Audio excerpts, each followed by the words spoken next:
Merci, Monsieur le Président, Messieurs les assesseurs. Colonel, vous allez suivre avec moi un certain nombre de questions que je vais vous poser et que vous serez amené à répondre. Bien, maître. Bien. Pour commencer, je veux d'abord circonscrire le temps de l'événement. Je vais poser des questions qui vont porter sur la situation du 28 septembre, mais avant le 28 septembre. Pendant le 28 septembre et après le 28 septembre. Vous comprenez? Oui, maître. Bien. Alors, la journée du 27 septembre. Oui, maître. Je crois que c'est un dimanche. Oui, maître. Bien. Ce jour, est-ce que vous avez eu une invitation au QG ou vous avez été convié à une rencontre quelconque au QG, au camp Alpha Diallo? Non. Non. Toute la journée? Toute la journée. Jusqu'au soir? Vous n'avez reçu? J'ai jamais été convié à une réunion, j'ai jamais reçu une convocation me demandant de me rendre à Alpha Yaya. Très bien. Le 27. Le 27 septembre? Oui. D'ailleurs, pour la petite histoire, même le 27, j'étais à Koya. Bien. Je rentrais dans l'après-midi. Ce 27 septembre, vous avez déjà un calendrier le matin du 28 septembre? Oui, après que j'ai suivi le décret, oui, qui a fait du lundi 28 septembre, exceptionnellement, férié, chômé et payé. Oui. Comme je n'avais pas fini, c'est que j'étais parti faire là-bas le dimanche. Oui. Bon, alors là, je profite, comme c'est férié, je vais achever mon boulot à Koya. Bien. Alors, le matin du 28 septembre, avant 10 heures, vous étiez où? J'étais sur la route de Koya. Vous étiez avec qui ce jour-là? J'étais avec M. Kaba Bangoura et son épouse. Et qui encore? Et son épouse? Vous étiez trois? Oui, on était trois. C'est vous-même qui conduisez la voiture? C'est moi-même qui conduisais ma voiture, j'étais en tenue civile. Et je n'avais pas de garde-corps. Bien. Vous partiez à Koya, c'était par rapport à quoi? Bon, mais c'était un problème privé. J'avais négocié un terrain là-bas, j'ai parti pour verser l'argent. Très bien. Alors, arrivé au niveau de l'Ansana barrage, entre l'Ansana barrage Kontia. Oui. Vous avez reçu quoi? Un appel? Un appel, oui. De qui? D'abord du chef d'état-major général des armées à l'époque, Omar Sanou. Bien. Il vous a dit quoi? Il m'a demandé ma position, si je suis au camp Samori, à ma résidence. J'ai dit non, je suis à Koya. D'ailleurs, lui, je lui ai dit que je suis à Koya. Il dit, ah, mon ami, que j'aurais appris qu'il y a eu des problèmes au stade. Il faut envoyer des ambulances au stade du 28 septembre. En ce moment précis, si le président Dadis avait l'information au préalable, est-ce qu'il n'allait pas vous appeler immédiatement? Si, il m'aurait appelé. Mais en ce moment, je crois qu'il dormait. Bien. Il dormait en ce moment. Il n'était pas au courant de ce qui se passait? Non. Vous non plus? Non. Alors, vous avez été appelé. Tout de suite, qu'est-ce que vous avez fait à l'immédiat? À l'immédiat, j'ai appelé madame la directrice de Donka, oui, madame Dr Fatou Sike, oui, pour envoyer les deux ambulances. Oui. Parce que je ne mesurais pas l'ampleur de la gravité du problème. J'ai dit, envoyez-moi les ambulances au stade, il paraît qu'il y a eu des problèmes. D'accord. Alors, il vous appelle, il vous dit qu'il y a un problème au niveau du stade, qu'il faut que vous retourniez. Voilà. Parce que vous étiez qui à l'époque? Parce que j'étais ministre de la Santé. Bien. Alors, lorsque vous avez appelé la directrice, est-ce que vous avez continué à Koya ou bien vous avez automatiquement retourné pour rejoindre? J'ai rebroussé chemin. J'ai dit à mes compagnons, j'ai dit, ah, grand frère, j'ai dit à M. Bangoura, j'ai dit, ah, grand frère, il paraît qu'il y a eu des problèmes au stade. Là, je peux pas continuer, on ne peut pas continuer, il faut qu'on rebrousse chemin. Bien. On a rebroussé chemin. Vous vous étiez dirigé directement où? Au préalable? En venant, en rebroussant chemin, comme Madame Tike m'a dit qu'il y a beaucoup de malades qui arrivaient à Donka, qui était déposé par le service de la Croix-Rouge nationale et internationale. Je me suis dit, je vais le déposer d'abord en bord de route à Yimbaya, parce que là-bas je l'ai pris. Entre-temps, j'ai appelé mon garde-corps. J'ai demandé sa position, il me dit, au camp Alpha, j'ai dit donc, reste là-bas sur place, viens au portrait, tu m'attends, je vous récupère là-bas. Appelle ton ami parce qu'ils sont deux. Moi, je n'avais que deux garde-corps. Je ne veux pas me faire encombrer. J'ai récupéré les deux, nous sommes partis à Donka. Bien. Vous êtes arrivé à Donka. Oui.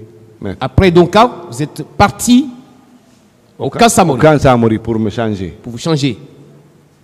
Et là, j'étais avec mes deux garde-corps et Dr Siek Kondé. Très bien. Pourquoi vous avez fait cela?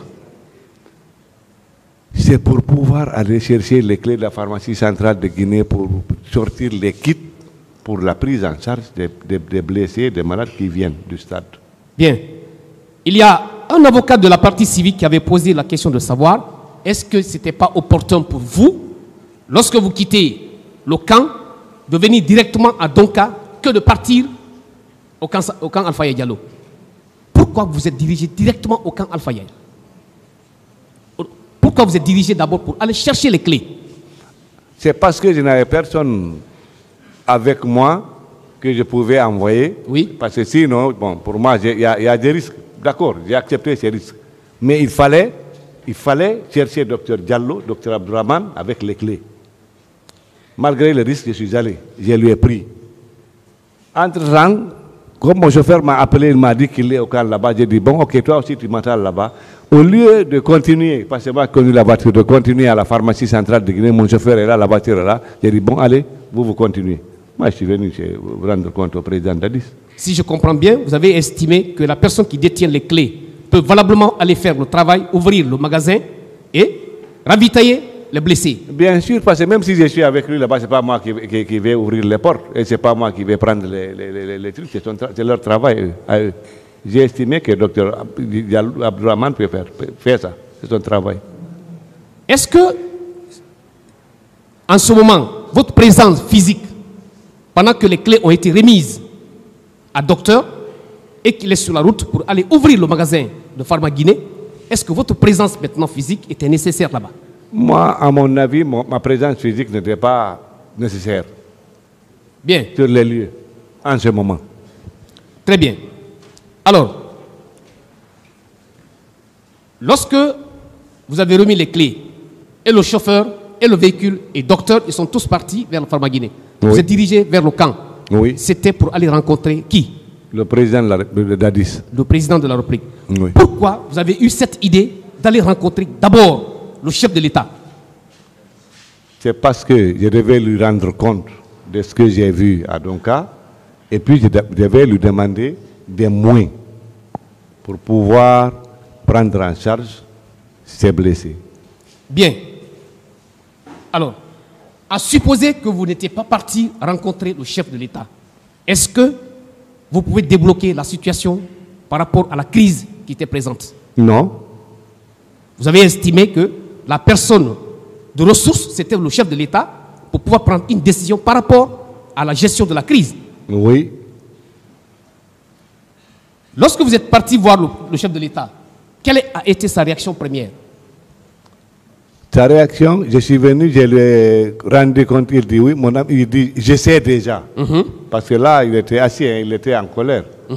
Bon, il était assis, il me dit, bon, maintenant, va, tu réunis ton équipe, et puis vous me faites un devis pour la prise en charge de tous ces blessés, jusqu'à leur alimentation.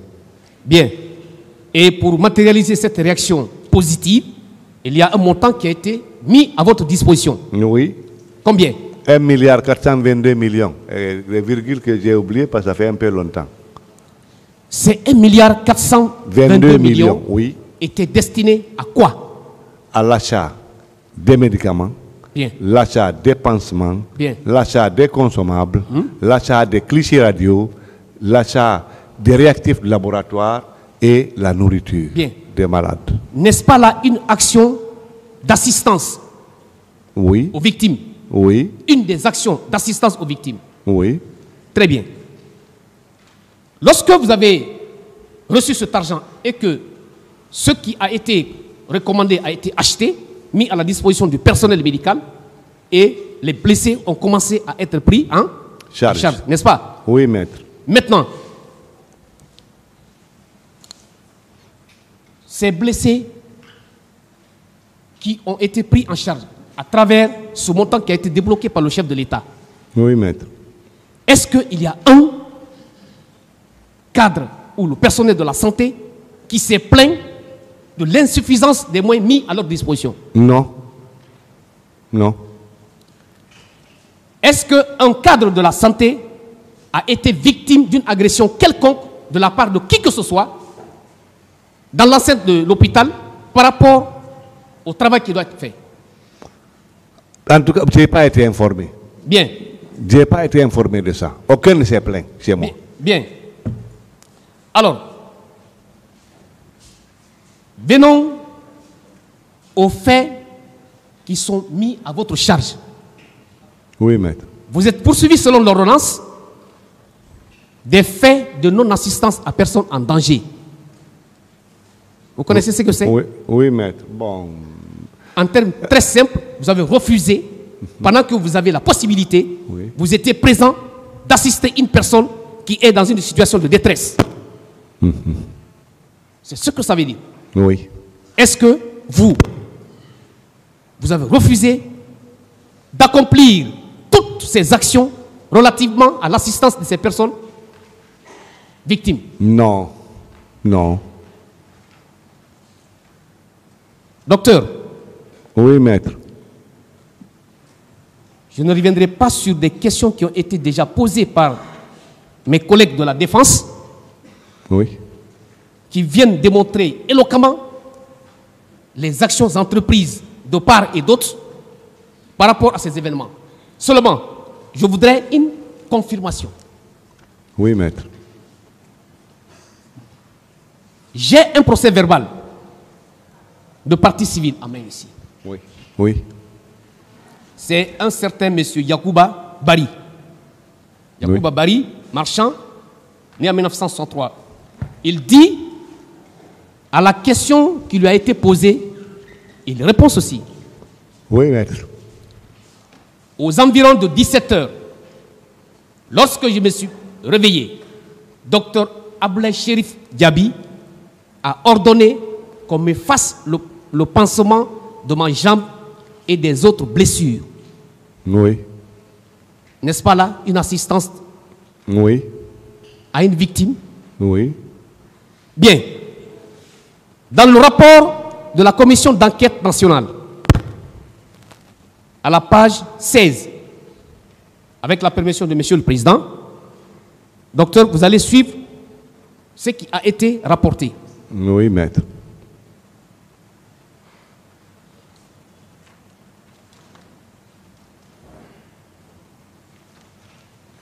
Bien, il est dit ceci.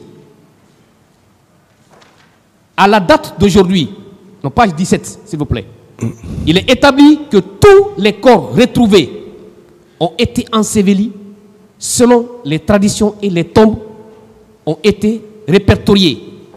Les blessés sont identifiés et reconnus sur un fichier disponible. Un cas d'évacuation sanitaire au Maroc est enregistré. Oui. N'est-ce pas là également une action allant dans le sens de la satisfaction des blessés et des corps qui sont, n'est-ce pas, répertoriés au niveau de l'hôpital? Oui, maître.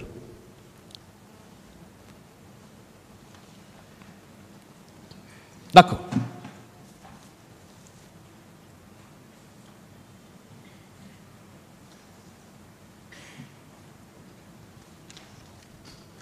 Il y a aussi dans le rapport de la commission d'enquête internationale, à la page 34, il est dit ceci. D'après le ministre de la Santé et le CC, le matin du 28 septembre, après l'arrivée des premiers blessés, l'hôpital d'Onka a activé son plan d'urgence. Tandis que le CC avait son plan ORS. Selon ce plan, le comité doit mobiliser les ressources, donner des directives pour la gestion de la crise, superviser la prise en charge des victimes, assurer la fourniture de médicaments, ainsi que collecter et analyser les données statistiques. N'est-ce pas là? Cela vient conforter les dispositions que vous avez prises à l'interne au QG pour pouvoir mettre à la disposition des blessés, également des parents des victimes, les moyens nécessaires. Oui, maître. Relativement à ces corps, vous avez dit ici que vous avez vu 57 corps. Oui. Ces 57 corps, est-ce qu'ils ont été restitués aux parents dans les règles de l'art? Oui. Selon le compte rendu qu'on m'a fait. À cet effet, est-ce que cette commission qui avait été mise en place par rapport à la gestion des corps, cette commission avait bel et bien existé et a fait son travail? Bien, oui, bien sûr.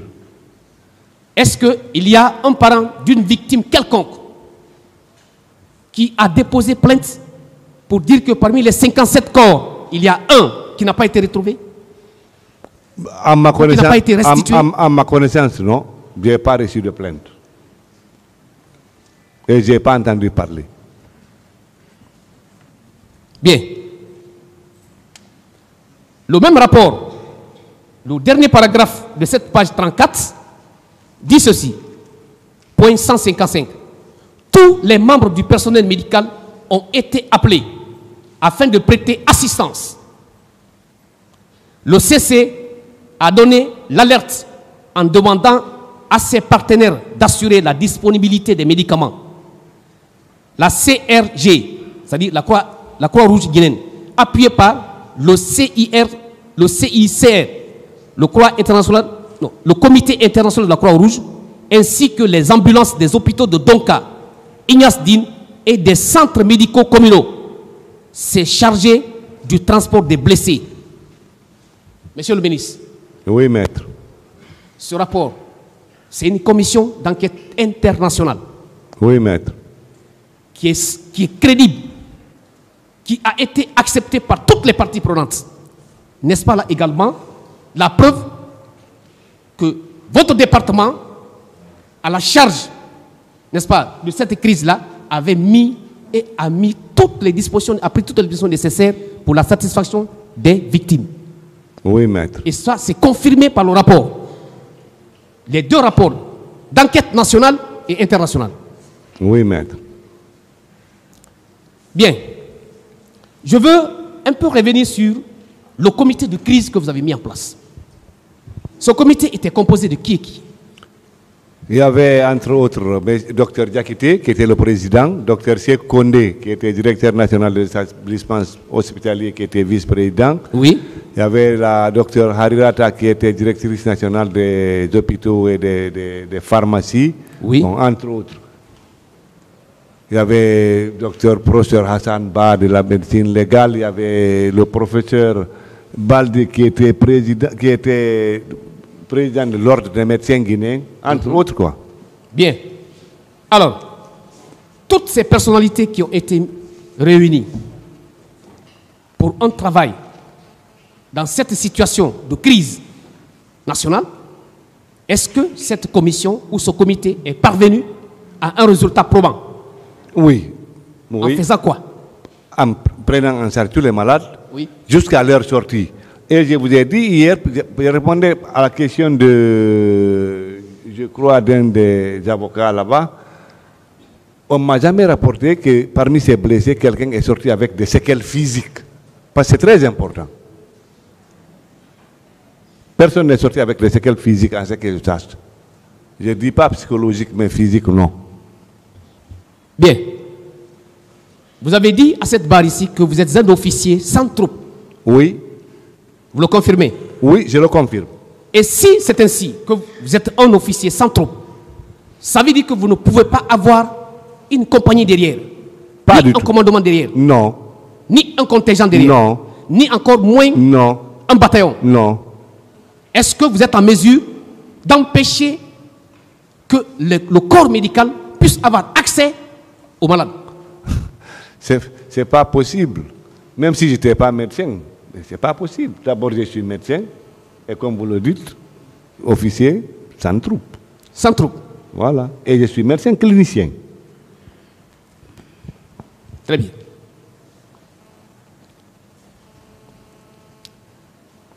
L'administration des morgues. Monsieur le ministre, je veux savoir, est-ce que les morgues sont sous l'autorité directe du ministre de la Santé ou sont respectivement sous l'autorité des différents hôpitaux nationaux, respectivement? Non, directement, les morgues appartiennent à la structure de l'hôpital. Bien. Quel est ce mode direct, c'est le directeur de l'hôpital ou bien la directrice de l'hôpital. Très bien. Quelle est la particularité de la gestion des morgues?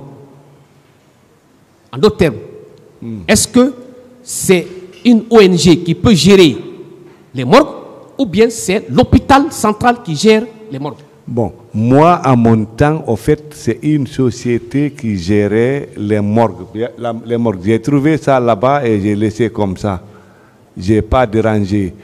Si vous faites attention, il y a, avec les corbillards, par exemple, là, vous voyez, c'est écrit Stylar. En tout cas, il y a une société. Il y a une cogestion, quoi, je veux dire. C'est une entreprise privée. Voilà. En collaboration avec l'hôpital. Avec l'hôpital, voilà. Une cogestion. Qui initie un contrat. Voilà. Bien. Et dans ces clauses, préalablement, il est dit que l'entreprise est responsable de la gestion des morgues. Oui. C'est possible? Oui. Bien. Cette ONG ou cette entreprise est sous l'autorité directe du directeur de l'hôpital. De l'hôpital.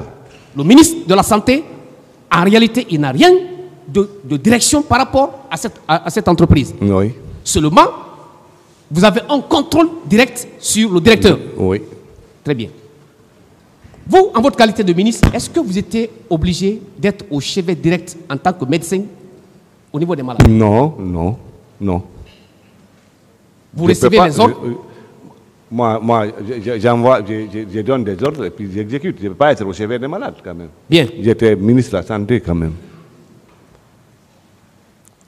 On parle, de l'autre côté, d'une des parties de la défense, fait état des corps disparus. Monsieur le ministre, oui, en votre qualité de médecin, connaissant parfaitement le métier, oui, est-ce que vous avez eu connaissance de l'existence d'une fosse commune? Non. Où qu'elle soit? Non. Est-ce que vous avez connaissance de l'existence, n'est-ce pas, d'une fosse au sein d'un camp? Non. Non.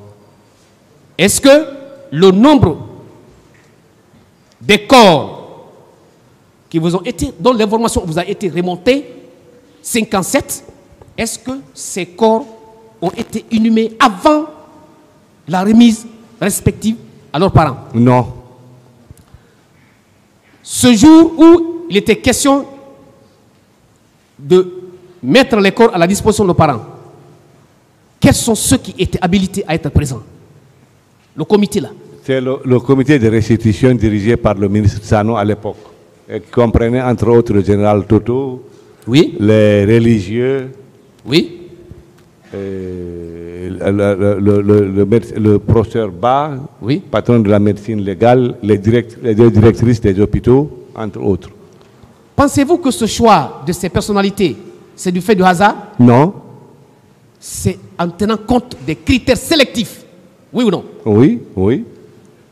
Si vous prenez le premier imam de la mosquée, est-ce que lui, il peut avoir un intérêt de dissimuler des corps? Non, non, non, maître.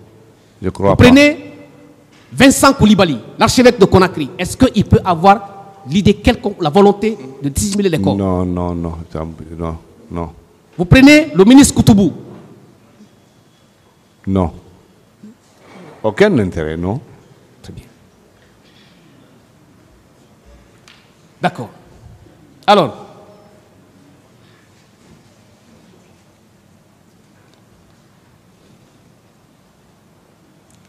il y a une question qui a été posée toujours par un des avocats de la défense. On vous a demandé forcément de montrer au tribunal où se trouvent les fosses communes. Si je dis bien, si vous avez connaissance de l'existence des fosses communes avant cette audience, en conscience, est-ce que, monsieur le ministre, vous n'allez pas déclarer? J'aurais déclaré ça depuis lorsque je me suis vu avec le pool des juges d'instruction. Oui. Je l'aurais déclaré depuis. D'accord. Par rapport à l'autopsie qu'on fait état, est-ce que ce n'était pas de la compétence lorsque le pool des juges avait été saisi d'adresser une requête auprès ou de prendre une ordonnance dans ce sens, demandant au médecin légiste, professeur Hassan, de procéder à l'autopsie des corps, oui ou non? Je crois que oui, ce qui a fait que moi, je n'ai pas ordonné de faire l'autopsie, parce que je n'avais pas une requête. Oui. Bien. Dans le rapport,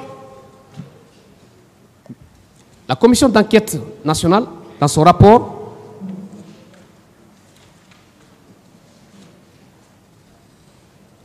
a présenté un tableau. Ce tableau, monsieur le ministre, je veux savoir, cette commission s'est basée sur les informations reçues à votre département ou ce sont des informations qui ont été reçues par des tiers, avec des tiers? Bon, maître, là, je ne peux pas répondre à cette question parce que je n'ai pas vu le tableau en question. On ne vous a pas présenté le tableau? Non. La commission non plus ne vous a pas invité? Non, non, non, non. Alors, et la nationale et l'internationale. Et vous, en ce moment, vous étiez dans vos fonctions de ministre? J'étais ministre, oui. Si toutefois, cette commission devrait avoir la part de vérité, elle était dans l'obligation, oui ou non, de vous inviter à présenter, n'est-ce pas, les documents? Je crois que oui. Mais est-ce que vous connaissez la provenance de ces informations? Non. Non. Monsieur le ministre, des questions de des parties civiles ici présentes, la majorité sont axées ou ont été axées sur le comportement ou le prétendu comportement que vous avez adopté au niveau de l'hôpital d'Anka, relativement aux blessés et au corps. Oui, maître. Votre état, votre probité, vos connaissances scientifiques en matière médicale, est-ce que peut vous permettre d'agir contre des blessés? Je ne peux pas me le permettre, maître. Est-ce que vous pouvez injurier un blessé? Non, maître. Est-ce que vous pouvez proférer des injures à ceux-là qui viennent assister des blessés? Non, maître. Est-ce que vous étiez seul lorsque vous étiez venu à Donka? Jamais. Non, non, non. Je n'étais pas seul. Vous avez parlé de certains de vos professeurs qui étaient présents. Oui, maître. Admettons que vous comportiez ainsi, en notre présence. Est-ce que c'était honorable? Pas du tout, maître. C'était honorable pour votre carrière? Non. C'était honorable pour vos professeurs qui vous ont enseigné? Non. C'était honorable pour la nation? Non.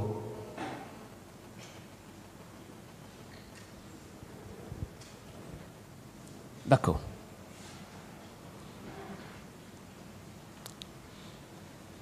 Alors,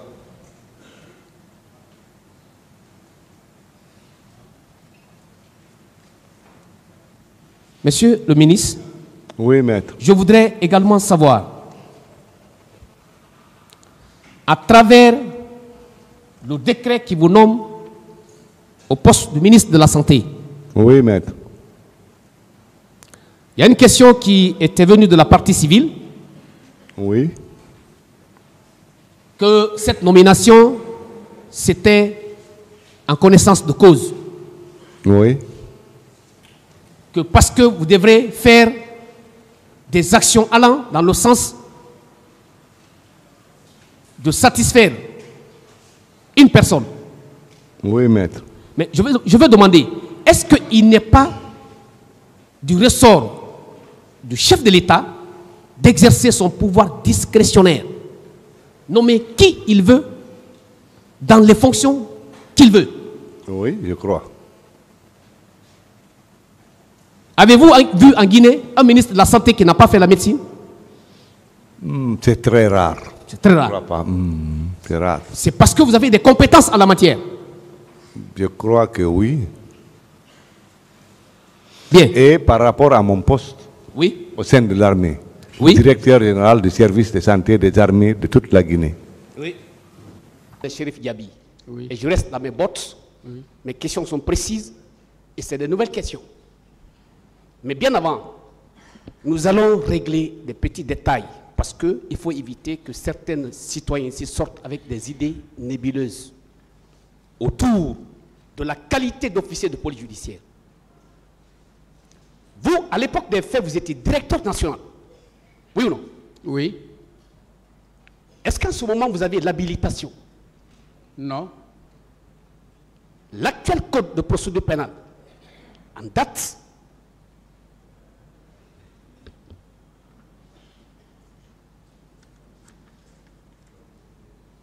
du 26 octobre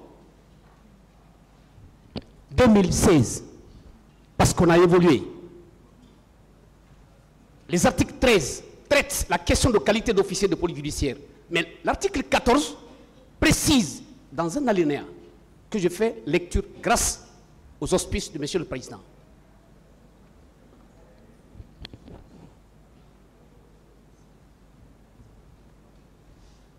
Voilà. Il est dit à l'article 14, un alinéa que je vais passer. Je vois très bien, voilà.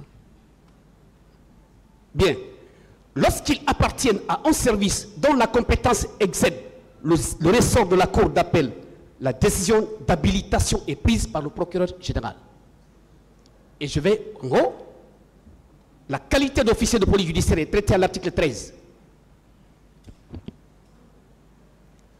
En qualité d'officier de police judiciaire, les officiers de gendarmerie, les sous-officiers de gendarmerie exerçant les fonctions de commandant de brigade ou chef de poste. 3. Le personnel du corps des commissaires de police. Le personnel du corps des commissaires de police. Je vais revenir à cette partie. 4. Le personnel du corps des officiers de police. 5. Les élèves, officiers et sous-officiers de gendarmerie nominativement désignés par arrêté conjoint des ministres en charge de la justice et de la défense nationale, après avis conforme d'une commission. Je reviens au point 3. Lorsqu'il est dit, le personnel du corps des commissaires de police, vous allez comprendre avec moi que vous, votre grade de commissaire, dès lors que vous avez été nommé par décret directeur national de la police, votre habilitation cesse automatiquement. Vous devenez fonctionnaire. Question, s'il vous plaît. Oui, je reviens, Monsieur le Président. Allez-y, okay. Vous êtes à votre deuxième passage. Hein? Oui, c'est le deuxième passage. Voilà, question maintenant pour qu'on puisse avancer. Général, oui. Est-ce qu'en ce moment, vous pouvez poser des actes vis-à-vis, n'est-ce pas, d'un acte criminel si vous n'avez pas l'habilitation en ce moment? J'ai bien dit, pour ma part, oui. C'est pour ça que j'ai fait appel à la direction centrale de la police judiciaire, oui, qui était supposée avoir toutes ces qualités que vous êtes en train d'énumérer. Parfait. Alors, le fait d'appeler le directeur central de la police judiciaire, c'est parce que vous avez estimé que ce dernier a la qualité d'officier de police judiciaire, oui ou non? Oui. Bien. Est-ce que vous savez que tous les officiers sont sous le contrôle du procureur de la République, près du ressort territorial de la compétence? Bien sûr. Et le nouveau code actuel, est-ce que vous savez que ces qualités, ces compétences, les attributions de monsieur le procureur sont réglées aux articles 46 à 57 du code de procédure pénale? Vous le savez? Je ne connais pas ces articles. Vous allez lire quand vous allez sortir. Merci. Voilà. Je continue. Alors, je reviens sur une des questions de l'autre côté de la barre. On vous a fait savoir ici que non, les 54 corps ont pris une destination qu'on a remise au ministre de la Santé. Général. Oui. Est-ce que vous savez, chacun a un domaine de compétence? Oui ou non? Oui. Est-ce qu'un médecin légiste est différent d'un médecin, un simple juriste? Oui ou non? Vous connaissez la médecine légale? Oui. Bien. Vous savez qu'un médecin légiste prête serment devant les cours et tribunaux. Bien sûr. Cette qualité leur confère la question d'expert. Oui. Bien. Eux, leurs actes sont des actes authentiques. Vous connaissez? Oui. Oui. Bien. Oui. Alors, lorsqu'on vous demande la question de traitement des corps, des 54 corps, cela revenait, oui ou non, de la compétence exclusive d'un expert en la matière. Oui. Notamment, en l'occurrence, professeur Hassan, que tout le monde connaît. Oui. Oui. Il n'est pas à démontrer, à présenter. C'est l'incontestable. Oui. Est-ce que vous savez qu'il va passer à la barre ici? Est-ce que vous savez qu'il viendra ici? Oui, le premier jour qu'on est venu dans la chambre des témoins, on s'est vu. Et donc, cette question, je la réserve. Le parquet la réserve. La partie civile n'a qu'à la réserver. Monsieur le Président, il est souverain. Je passe. Alors, je reviens dans votre domaine de compétence. Une question. Général. Oui. À quel moment on appelle un officier sans troupe? Ou qu'est-ce qu'un officier sans troupe? Un officier sans troupe? Sans troupe. Sans troupe. La troupe. Ah, sans troupe? Oui. Ça, c'est un officier. Oui. Il a qualité d'officier, mais il n'a pas fonction de commandement. Parfait. Ça, c'est la conséquence directe Oui. qui s'impose à un officier qui n'a pas de troupe, il n'a pas un commandement direct. Oui ou non? Oui. Bien. Lorsqu'on vous demande de l'autre côté de la barre que colonel Djabi était venu au camp Samori en compagnie de qui? Vous avez dit quoi? J'ai dit que je n'ai pas prêté attention à une suite de garde. C'est lui que j'ai vu. Parce que c'est un officier sans troupe à l'époque des faits. Oui. Monsieur le Président, merci. Général, oui. Je vous remercie. Merci. Bon, sur les questions de qui est OPJ et qui ne l'est